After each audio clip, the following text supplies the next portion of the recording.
আসসালামু আলাইকুম এভরিওয়ান, আমি রেজওয়ান আহমেদ রিয়াম। আজকে পড়ব কেমিস্ট্রি ফার্স্ট পেপারের গুণগত রসায়নের দ্রাব্যতার কনসেপ্ট অ্যান্ড দ্রাব্যতার কিছু ম্যাথ। সো দ্রাব্যতার কনসেপ্টের মধ্যে দ্রাব্যতা এবং দ্রাব্যতার গুণফল দুটি ওয়ার্ড বা দুটি টার্ম আছে। তার দ্রাব্যতা এবং দ্রাব্যতার গুণফল এই দুটি বিষয় হচ্ছে সম্পৃক্ত দ্রবণের সাথে সংশ্লিষ্ট। সম্পৃক্ত দ্রবণ।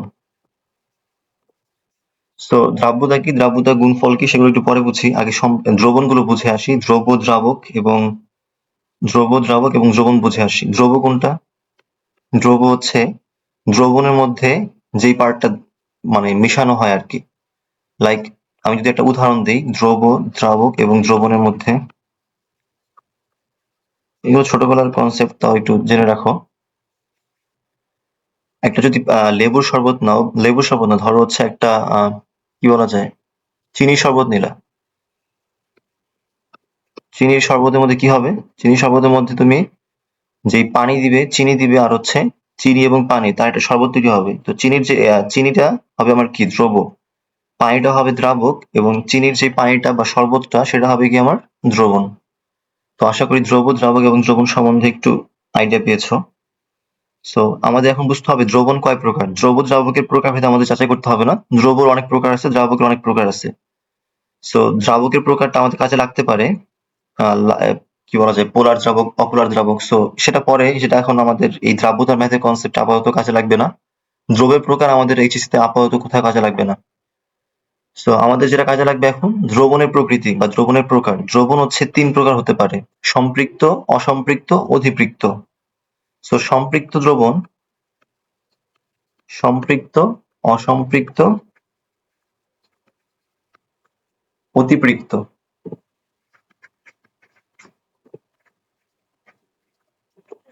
সম্পৃক্ত কোনটা, অসম্পৃক্ত কোনটা, অতিপৃক্ত বা অধঃক্ষিপ্ত কোনটা? আমি যদি সংক্ষেপে বলি, খুব সংক্ষেপে, এগুলো নিয়ে অনেক ডিটেইলস আলোচনা করা যাবে। আমরা মেইনলি হচ্ছে ম্যাথে ঢুকে যাবো, ঠিক আছে? অধঃক্ষিপ্ত। সো সম্পৃক্ত, সম্পৃক্ত হচ্ছে, দেখো, এই যে একটা চিনির শরবত, সাপোজ এটা একটা চিনির শরবত, যেখানে চিনি ম্যাক্সিমাম ঢুকতে পারে হচ্ছে, ধরো এটা হচ্ছে ১০০ মিলিলিটার পানি আছে এখানে, ঠিক আছে?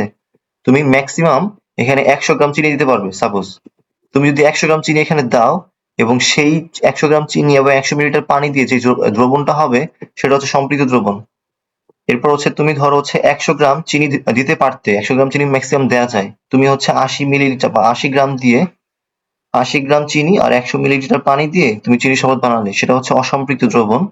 আর অধিক্ষিপ্ত কখন হবে বা অতিপৃক্ত বা অধঃক্ষিপ্ত কখন হবে? যখন ১০০ মিলিলিটার পানি দিয়েছো আর তুমি হচ্ছে চিনি দিলে হচ্ছে ধরো ১২০ গ্রাম। অথবা তুমি এটা বলতে পারো যে তুমি ৮০ মিলিলিটার পানি দিয়েছো, তুমি চিনি দিলে ১০০ গ্রাম। তো তুমি চিনির পরিমাণ কিন্তু এখানে কনস্ট্যান্ট রেখে দ্রাবকের পরিমাণ কমিয়েও অধঃক্ষিপ্ত করা যায়, আবার দ্রাবকের পরিমাণ কনস্ট্যান্ট রেখে দ্রবের পরিমাণ বাড়িয়েও অধঃক্ষিপ্ত করা যায়।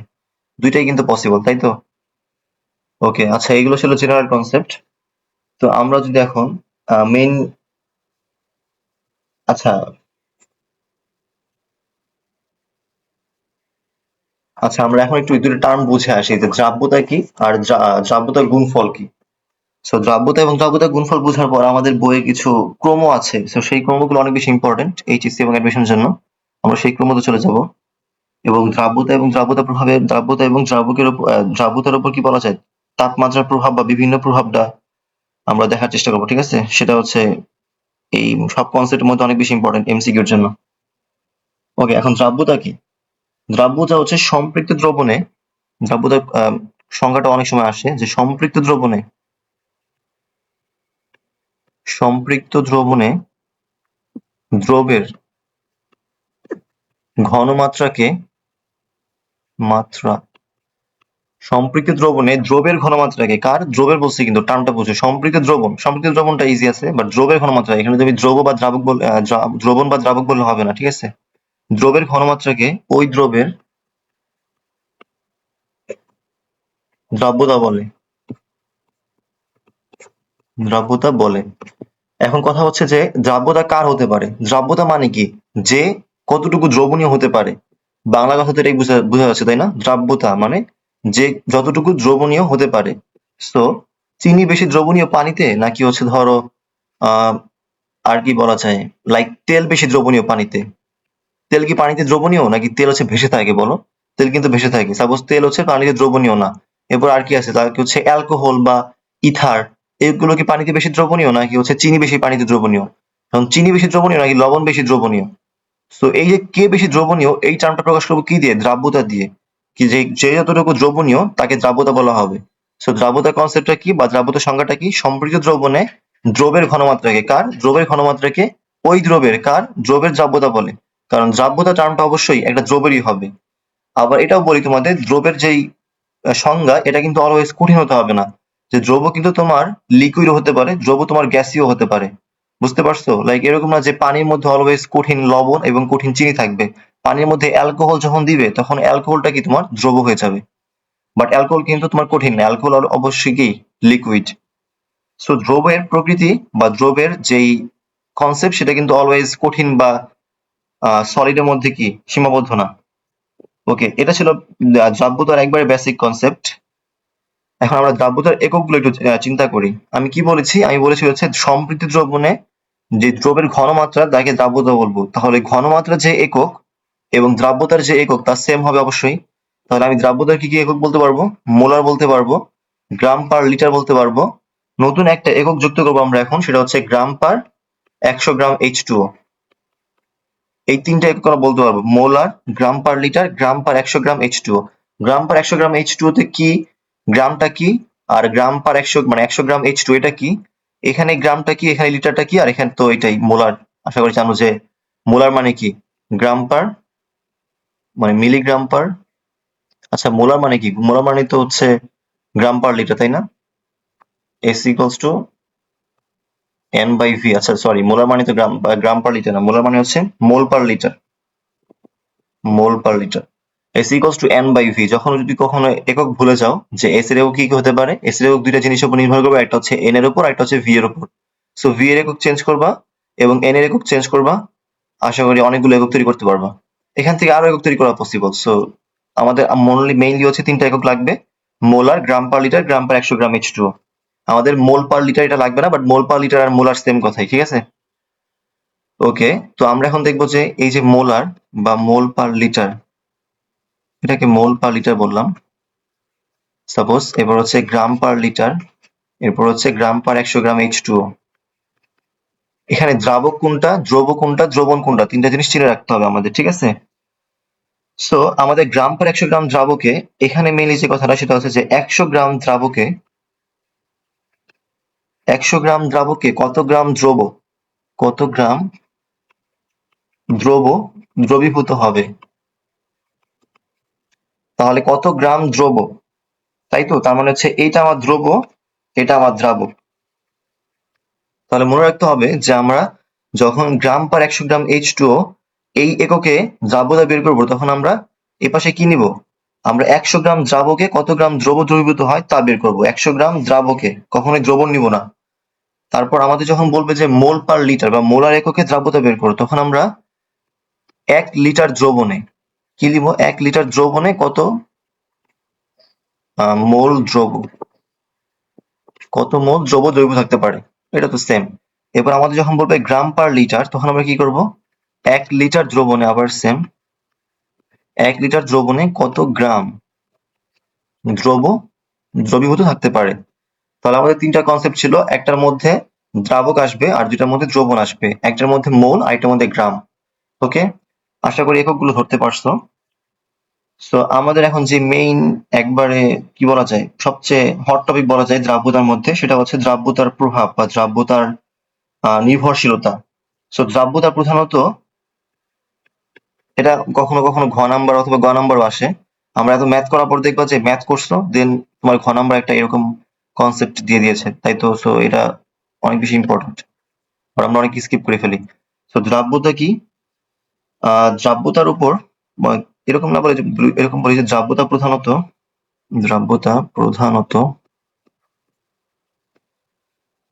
চারটি অবস্থার উপর নির্ভর করে।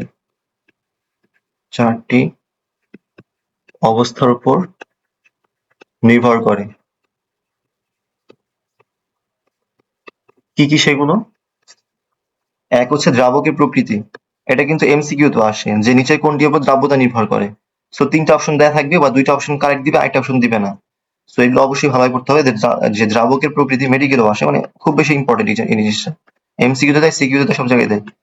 দ্রাবকের প্রকৃতি, তাপমাত্রার প্রভাব, তাপমাত্রার প্রভাব, দ্রবের প্রকৃতি, দ্রবের প্রকৃতি, আরেকটা কি, দ্রাবকের প্রকৃতি, দ্রবের প্রকৃতি, আর হচ্ছে চাপের প্রভাব, চাপের প্রভাব। সো দ্রাবকের প্রকৃতি, দ্রবের প্রকৃতি, তাপমাত্রার প্রভাব, চাপের প্রভাব। তাহলে এটা পি, এটা ভি। পি আর ভি এর উপর প্রভাব আছে, আর দ্রব আর দ্রাবক। দ্রবণ তো অবশ্যই নির্ভর করবে না, দ্রবণ তো তৈরি হয়। তাহলে দ্রবের উপর নির্ভর করবে, দ্রাবকের উপর নির্ভর করবে। ওকে।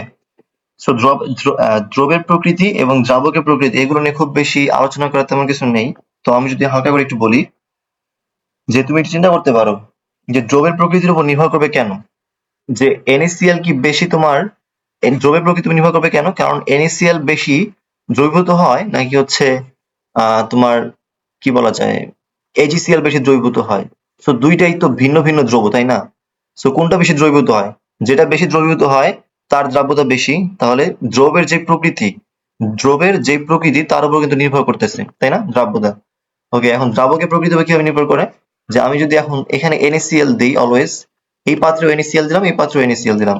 আমি যদি একবার এখানে H2O দিই, আরেকবার যদি সাপোজ এখানে কি দেয়া যায়, ধরো তুমি হচ্ছে ইথানলই দিলা, ইথানল দিলা, বা তুমি অন্য একটা দ্রাবক দিলা আর কি, ঠিক আছে, বা তুমি কেরোসিন দিলা, বা তুমি হচ্ছে আরো কি কি দেয়া যায়, যাই হোক তুমি একটা দ্রাবক দিলা আর কি, ঠিক আছে। তো যে দ্রাবকটা ইথার দেয়া যায়, তো যে দ্রাবকটা দিলা সেই দ্রাবকটার এখন কোন ক্ষেত্রে NaCl বেশি দ্রবীভূত হবে, পানির মধ্যে নাকি হচ্ছে ইথার বা কি বলা যায় ইথানলের মধ্যে। সো দেখা যাবে যে পানির মধ্যে বেশি দ্রবীভূত হয়। যেহেতু পানির মধ্যে বেশি দ্রবীভূত হয়, তাহলে এই যে পানি আর এই যে ইথানল, এগুলো কি দ্রাবক, দ্রাবক চেঞ্জ করার কারণে দ্রাব্যতা চেঞ্জ হচ্ছে। সো দ্রাব্যতা যেহেতু চেঞ্জ হচ্ছে, তাহলে আমরা বলতে পারবো দ্রাবকের উপর দ্রাব্যতা নির্ভর করছে। তাহলে এই দুটো টার্ম বেশি ইম্পর্টেন্ট ছিল না, আমাদের যে ইম্পর্টেন্ট টার্ম হচ্ছে সেটা কি, তাপমাত্রার প্রভাব এবং চাপের প্রভাব। চাপের প্রভাবটাকে আমরা হেনরি সূত্র বলবো, সেটা আমরা এই ক্লাসে পড়বো না। হেনরির সূত্র পড়বো, হেনরি সূত্রে আলাদা একটা কনসেপ্ট নিয়ে আলাদা অনেক বড় বড় ম্যাথ আছে, সেগুলো করবো। বাট আমরা আজকে পড়বো হচ্ছে কি তাপমাত্রার প্রভাবটা এবং দ্রাব্যতার সাধারণ ম্যাথ। তো তাপমাত্রার প্রভাব আমরা যদি বলি, তাপমাত্রা দুই ধরনের প্রভাব আছে দ্রাব্যতার উপর। আমরা জানি কি দ্রাব্যতা লাইক এরকম, যে H2 কে ভাঙলে আমরা কি পাবো বলতো, H2 কে ভাঙলে আমরা এরকম পাবো যে H প্লাস আর OH মাইনাস, ঠিক আছে। ওকে। সো আমরা বলতে পারি যে বিক্রিয়া কয় ধরনের, বলো আগে এটা বলি। তাপমাত্রা অনুযায়ী বিক্রিয়া কয় ধরনের, এনথালপি ওয়াইজ বিক্রিয়া হচ্ছে দুই ধরনের, একটা হচ্ছে তাপহারী বিক্রিয়া, তাপহারী বিক্রিয়া, তাপ উৎপাদী বিক্রিয়া, তাপ উৎপাদী বিক্রিয়া। সো তাপহারী বিক্রিয়া আর তাপ উৎপাদী বিক্রিয়া। এখন এখানে যেটা ঝামেলা হবে সেটা হচ্ছে তাপমাত্রার উপর দ্রাব্যতার প্রভাবটা কি। যেমন আমি যদি এখানে NaCl নিয়েছি, ঠিক আছে, এখানে পানি নিলাম, এটাকে আমি রাখলাম হচ্ছে 10 ডিগ্রি তাপমাত্রায়, এখানে আমি 20 ডিগ্রি তাপমাত্রা দিয়ে NaCl আর পানি নিলাম।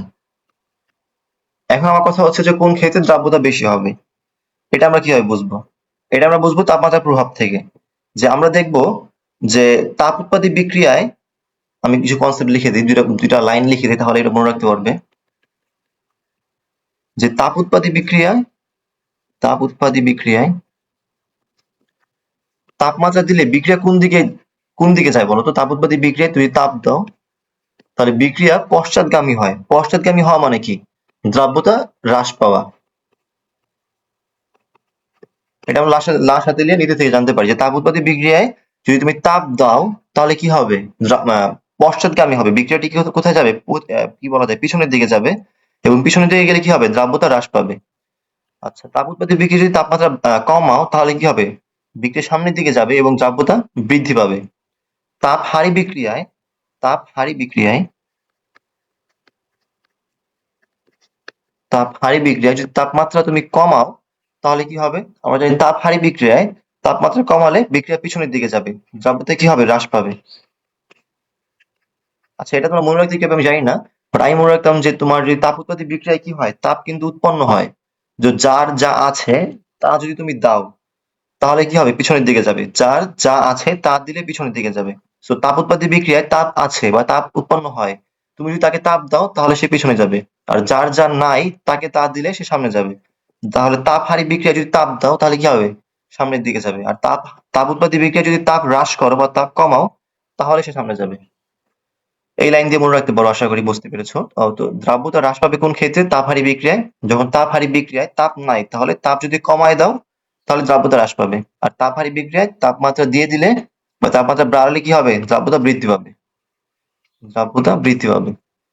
সো এই যে কনসেপ্ট, এটার উপর কিছু এক্সাম্পল দেওয়া আছে আমাদের বইয়ে, যে কোন ক্ষেত্রে দ্রাব্যতা বৃদ্ধি পায় তাপমাত্রা বৃদ্ধি করলে, এবং কোন ক্ষেত্রে তাপমাত্রা দ্রাব্যতা বৃদ্ধি তাপমাত্রা হ্রাস, সরি, কোন ক্ষেত্রে তাপমাত্রা বৃদ্ধি করলে তাপমাত্রা বৃদ্ধি করলে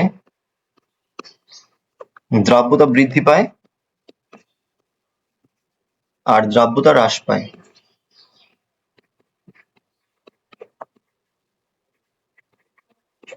দ্রাব্যতা বৃদ্ধি পায় এক ক্ষেত্রে, দ্রাব্যতা হ্রাস পায় এক ক্ষেত্রে, ঠিক আছে।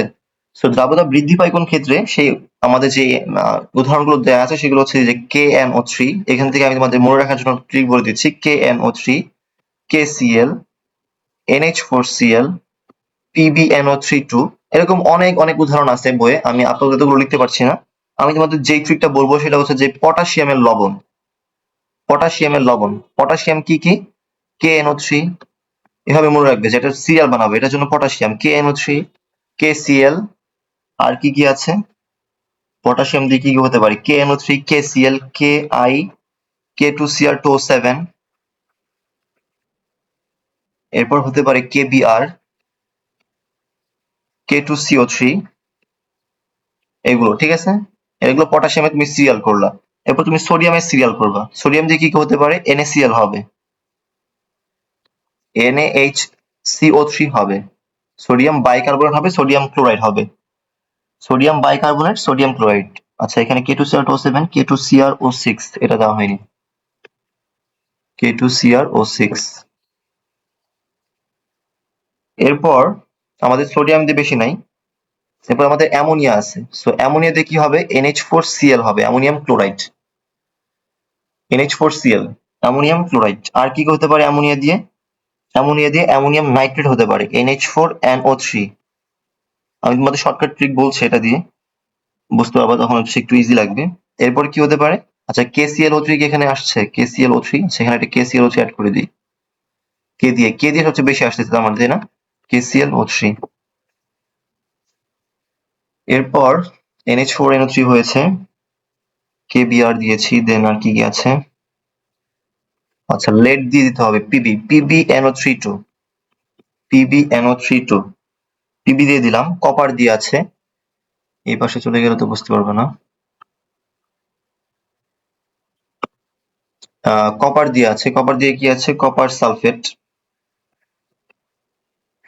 পারদ দিয়ে আছে HgCl2 সাপোজ। আর অনেক এরকম উদাহরণ দেওয়া যাবে, বাট এর বাইরে তোমার কোনো উদাহরণ MCQ তে HEC এবং অ্যাডমিশনে আসবে না, ঠিক আছে। সো আমি যে উদাহরণগুলো দিয়েছি এগুলো ম্যাক্সিমাম, বা এগুলো হচ্ছে, এগুলো বাইরে আসবে না, সবগুলো বই মিলিয়ে এগুলো আছে, ঠিক আছে। এখন কথা হচ্ছে যে এগুলো কিভাবে মনে রাখবো, এতগুলো উদাহরণ শুধু কি বলা যায়, এগুলোর ক্ষেত্রে তোমাকে যখন বলবে নিজের কোন ক্ষেত্রে তাপমাত্রা বৃদ্ধি করলে দ্রাব্যতা বৃদ্ধি পায়, তখন তুমি এতগুলো অপশনের মধ্যে মনে রাখতে পারবে না। সো যখন তোমাকে এরকম বলবে যে তাপমাত্রা বৃদ্ধি করে দ্রাব্যতা বৃদ্ধি পায়, তখন তুমি মনে রাখবে যে potassium, sodium, potassium, sodium, ammonia, ammonia, ammonium, ammonia কিভাবে আসে, অ্যামোনিয়া তো একটা সার, অ্যামোনিয়াম, অ্যামোনিয়াম আয়ন আর কি, সো NH4+ বলতে পারবো, Na+, K+, এগুলো বলতে পারো যে এগুলোর আয়ন আছে আর কি, ঠিক আছে। So K+, Na+, NH4+, Pb, lead, Cu, পারদ, এই যে ধাতুগুলো আছে, এই ধাতুগুলো লবণ বসবে। মেইন কথা কি, লবণ বসবে। এই ধাতুগুলো লবণগুলো কি হবে, তাপমাত্রা বৃদ্ধি করলে দ্রাব্যতা বৃদ্ধি পাবে। আপাতত এতটুকু মনে রাখো। এরপরে যখন আমি তাপমাত্রা বৃদ্ধি করলে দ্রাব্যতা হ্রাস পাবে, সেটা যখন আমি তুলনা করব তখন তোমাকে বুঝাই দিব যে এখানে কোন কোন ক্ষেত্রে বা কোন কোন অ্যানায়ন গুলো নিলে আমার তাপমাত্রা বৃদ্ধি করলে দ্রাব্যতা বৃদ্ধি পাবে। তো আমি চলে যাই হচ্ছে পরের উদাহরণগুলোতে, যে কোন কোন ক্ষেত্রে তাপমাত্রা বৃদ্ধি করলে দ্রাব্যতা হ্রাস পাবে। তো আমি যদি সেই উদাহরণগুলো লিখি এখানে দেখো, তাপমাত্রা বৃদ্ধি করলে তাপমাত্রা বৃদ্ধি, দ্রাব্যতা হ্রাস। তো সেই উদাহরণগুলো কি কি? এখানে অনেক কম উদাহরণ আছে, তুমি চাইলে উল্টা কাজও করতে পারো, যে তাপমাত্রা বৃদ্ধি করলে দ্রাব্যতা হ্রাস পায়, সেই উদাহরণগুলো মুখস্থ করতে পারো। মুখস্থ করার পর যেইটা মিলবে না এটার সাথে, সেটাই হচ্ছে তাপমাত্রা বৃদ্ধি করলে দ্রাব্যতা হ্রাস পায়, না সরি দ্রাব্যতা বৃদ্ধি পায়। সো উল্টা করে আগাতে পারো। যেমন এখানে কি কি আছে, জিঙ্ক সালফেট FeSO4 LiSO4, বোঝার চেষ্টা করো দেখো, LiSO4 CaOH2 CuSO4 CaCl2। এখন একটা জিনিস কমন এসে পড়ছে, এটাকে আগে আইডেন্টিফাই করো। কোন জিনিসটা কমন, সেটা হচ্ছে CuSO4। তাহলে CuSO4 কমন এখানে, CuSO4 কমন এখানে, এটা দিয়ে আমার কোনো শর্টকাট ট্রিক তৈরি করতে হবে না। এটা হচ্ছে আমাদের মাঝখানে সমঝোতা তৈরি করতেছে, ঠিক আছে? সো এটা বাদ, এটার জন্য শর্টকাট ট্রিক তৈরি করবো না। এখন আমি এখানে দেখতে পারতেছি যে এখানে আমার কোনো সালফেট কি আছে, তাহলে কপার সালফেট বাদে কোনো সালফেট আছে? সালফেট নাই, বাট এখানে কিন্তু কতগুলো সালফেট পাচ্ছি, 3টা সালফেট পাচ্ছি। তাহলে আমি এখানে সালফেটটাকে মনে রাখতে পারি, যে যখনই আমাকে সালফেট থাকবে কোনো লবণের সাথে, তখন আমি মোটামুটি মনে রাখতে পারবো যে তাপমাত্রা বৃদ্ধি করে দ্রাব্যতা হ্রাস পাবে। তাহলে সালফেটটাকে আমি মনে রাখলাম এখানে, ঠিক আছে? আর হাইড্রোক্সিল আয়নটাকে মনে রাখলাম, OH। হাইড্রোক্সিল আয়ন কার সাথে? CaOH2। এটাকে মনে রাখবো, CaOH2 কে মনে রাখবো, SO4 2- কে মনে রাখবো। আর এখানে কি মনে রাখবো? CaCl2। আচ্ছা আমি একটু দেখে আসি এখানে। এখানে আমি Cl2 কোথায় কোথায় পেয়েছি? HgCl2 পেয়েছি, KCl পেয়েছি, NaCl পেয়েছি। আর এখানে কি পেলাম? এখানে আমি CaCl2 পেয়েছি। অবশ্যই মনে রাখবে, এখানে কিন্তু ঝামেলা হবে, যখন তোমাকে 3টা Cl2 দিয়ে দিবে তখন তুমি প্যাচে পড়ে যাবা। তোমাকে বললো যে নিচের কোন ক্ষেত্রে তাপমাত্রা বৃদ্ধি করলে দ্রাব্যতা হ্রাস পায়। অপশনগুলো কি কি? KCl, NaCl, HgCl2, CaCl2। তুমি চাইলেও কিন্তু এখন আলাদা করতে পারতেছো না। তুমি Cl যদি মনে রাখো এখানে, তখন পসিবল না। তাহলে তোমার এখানে কি মনে রাখতে হবে? দুইটা অপশন মনে রাখতে হবে, একটা হচ্ছে CaCl2 আর একটা হচ্ছে CaOH2। তাপমাত্রা বৃদ্ধি করে দ্রাব্যতা হ্রাস পায় দুই ক্ষেত্রে, দুইটা অপশন, একটা হচ্ছে CaOH2, CaCl2। আর বাকি যে কোনো SO4 2- মানে যে কোনো সালফেটের ক্ষেত্রে, যে কোনো সালফেটের ক্ষেত্রে কি হবে? তাপমাত্রা বৃদ্ধি করলে দ্রাব্যতা হ্রাস পাবে। মনে রাখবে যে কোনো সালফেটের ক্ষেত্রে তাপমাত্রা বৃদ্ধি করলে দ্রাব্যতা হ্রাস পাবে, এবং দুইটা মনে রাখবে আলাদা করে, একটা হচ্ছে CaOH2 আর একটা হচ্ছে CaCl2। এখন আমরা কি মনে রাখবো এখানে? এখানে মনে রাখবো যে যে কোনো পটাশিয়াম, সোডিয়াম, যে কোনো পটাশিয়াম, সোডিয়াম, অ্যামোনিয়াম এবং হচ্ছে লেড, কপার, পারদ বা লেড, কপার, মার্কারি, এইগুলোর ক্ষেত্রে তাপমাত্রা বৃদ্ধি করলে দ্রাব্যতা হ্রাস পাবে। এক্ষেত্রে তুমি মনে রাখবে হচ্ছে কি? ধাতুগুলো। আর ওই ক্ষেত্রে মনে রাখবে হচ্ছে আয়নটা। এভাবে তুমি আশা করি এক্সাম্পল গুলো মনে রাখতে পারবে।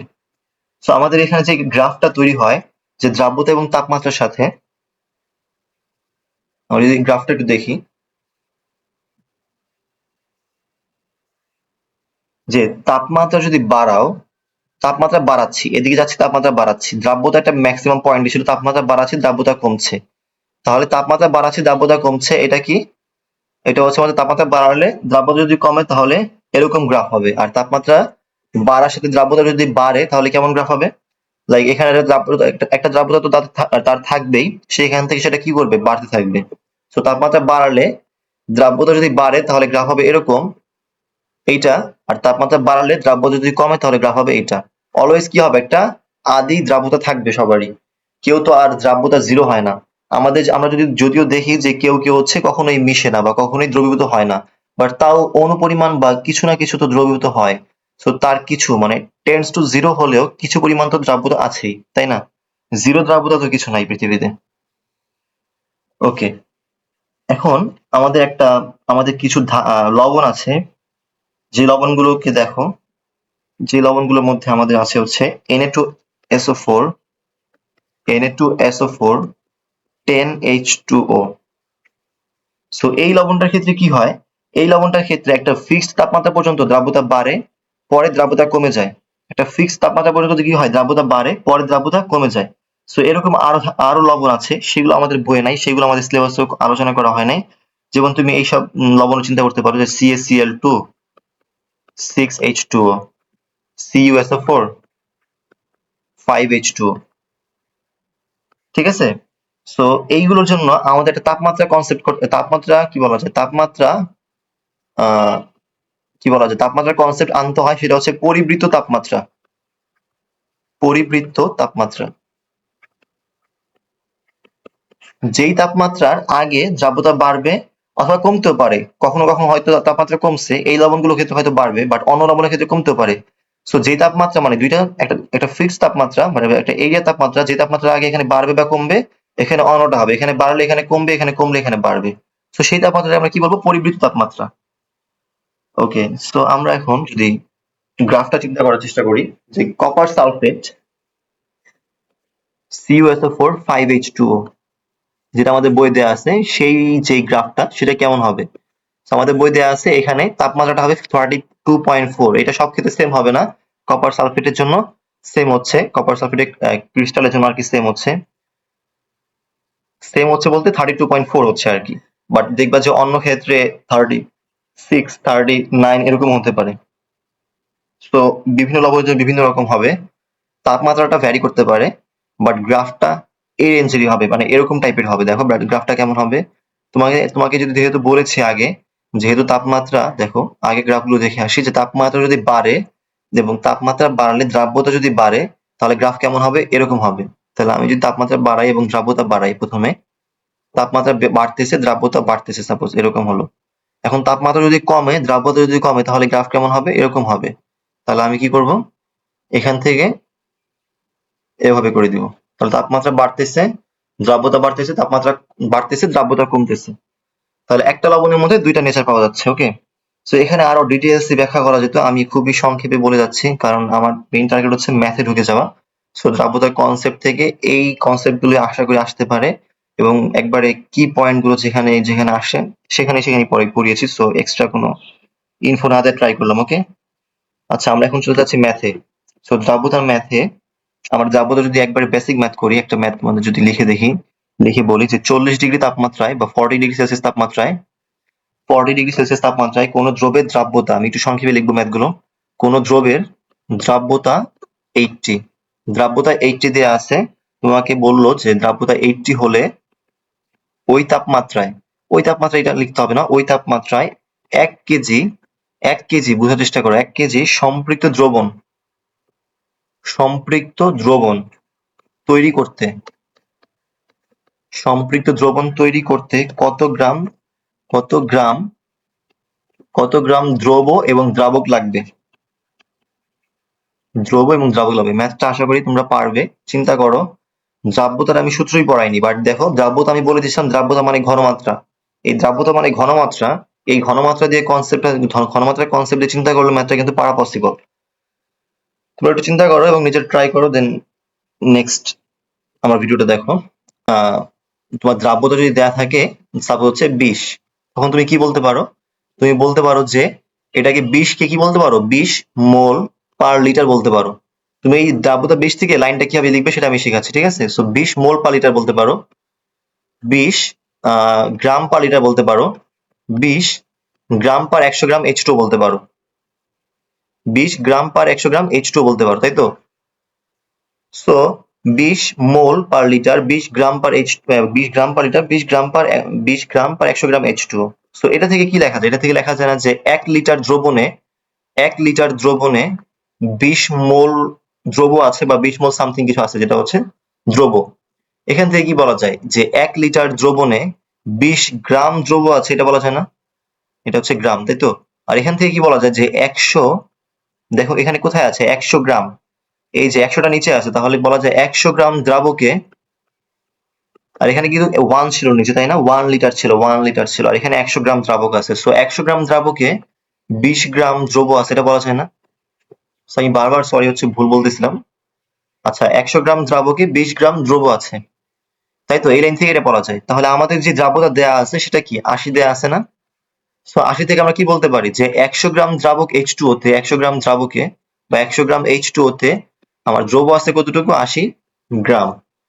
তো তোমাকে এখন কোশ্চেন করছে যে 1 কেজি সম্পৃক্ত দ্রবণে, তাহলে 100 গ্রাম এটা কি, এটা দ্রাবক, 100 গ্রাম দ্রাবকে, তাহলে এখানে মোট দ্রবণ কত বলতো, 100 আর 80 কত হয়, 180 হচ্ছে আমার দ্রবণ। তাহলে দ্রবণ সমান হচ্ছে আমার 180। তাহলে তুমি এই লাইনটা কিভাবে লিখতে পারো যে 180 গ্রাম দ্রবণে দ্রব্য আছে কতটুকু 80 গ্রাম, দ্রব্য 80 গ্রাম। তাহলে তুমি বলতে পারো যে 1000 গ্রাম, তোমাকে কোশ্চেনে কি করেছে 1 কেজি সম্পৃক্ত দ্রবণে কত গ্রাম দ্রব্য আছে, তাহলে 1000 গ্রামে কতটুকু দ্রব্য আছে সেটা তুমি বের করতে পারবা। 80 ইন্টু 1000 ডিভাইডেড বাই 180। এবার তোমাকে বলেছে কতটুকু দ্রাবক বা কতটুকু দ্রাবক লাগবে। তো তুমি বলবা যে 180 গ্রাম দ্রবণে, তুমি কেন দ্রবণটা নিলে বারবার বুঝতে চেষ্টা করো। তোমাকে কিন্তু প্রশ্নে বলে দিয়েছে হচ্ছে 1 কেজি সম্পৃক্ত দ্রবণ। প্রশ্নে যদি দ্রাবক বলতে তাহলে তুমি দ্রাবক নিতে, প্রশ্নে যদি দ্রবণ বলে তাহলে তুমি দ্রবণ নিবে, ঠিক আছে। সো 180 গ্রাম দ্রবণে তোমার দ্রাবক কত 100 গ্রাম। তাহলে তুমি বলবে যে 1000 গ্রাম দ্রবণে তোমার দ্রাবকটা কত হবে 100 ইন্টু 1000 ডিভাইডেড বাই কত 180। তো যেটা হবে সেটা অ্যান্সার, এখানে যেটা হবে সেটা অ্যান্সার। তো আশা করি ম্যাথটা বুঝতে পেরেছো।